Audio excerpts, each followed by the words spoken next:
है, इसलिए इसकी ज़्यादा महत्ता है, इसकी ज़्यादा पुरुषोत्तम मास की महत्ता है।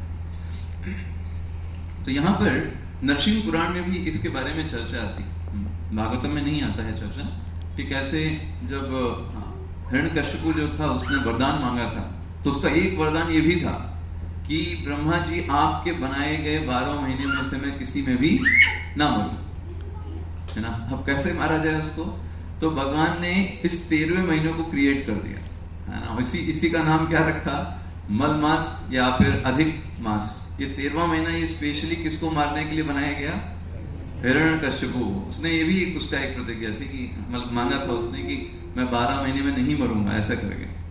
तो इसलिए ये विशेष जो है नरसिंह भगवान ने प्रकट हुए और यहाँ पर उन्होंने हिरण्यकश्यपु का वध किया इस 13वें महीने में। तो ऐसा भी इसके बारे में नरसिंह पुराण में भी चर्चा आती है। मल मास के बारे में इतना ज्यादा ये मतलब ऐसा इसमें कोई जब सगुन नहीं होते हैं, कोई मुहूर्त नहीं होते हैं, इसलिए जो मल मास की देवी थी वो जाती हैं विष्णु जी के पास बहुत रोते हुए कि हमारे में तो कोई ऑस्पिशियस है ही नहीं, कोई कुछ करता ही नहीं है, हम तो अधिक हैं, सब कहते तुम तो एक्स्ट्रा हो एक्स्ट्रा हो एक्स्ट्रा हो, तुम्हारा कोई यूज ही नहीं है, ऐसे करते। तो वो जाती हैं विष्णु जी के पास और कहती हैं कि आप, हमें तो कोई महत्व ही नहीं है, हमारा तो कोई वैल्यू ही नहीं करता। बाकी महीनों में सब फेस्टिवल्स होते हैं, सब लोग जो हैं सेलिब्रेशन करते हैं अलग अलग प्रकार के, लेकिन हमारे महीने में तो कुछ नहीं होता। और सब हमको चढ़ाते हैं इसलिए।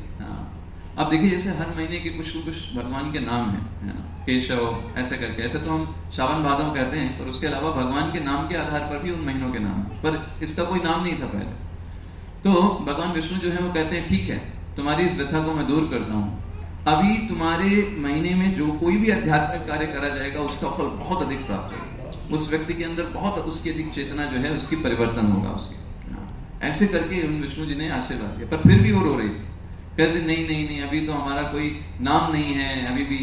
तो विष्णु जी कहते ठीक है, फिर गोलोक धाम चलते हैं। विष्णु जी ले करके मल मास की देवी को जाते हैं गोलोक वृंदावन, जहाँ भगवान कृष्ण होते हैं, और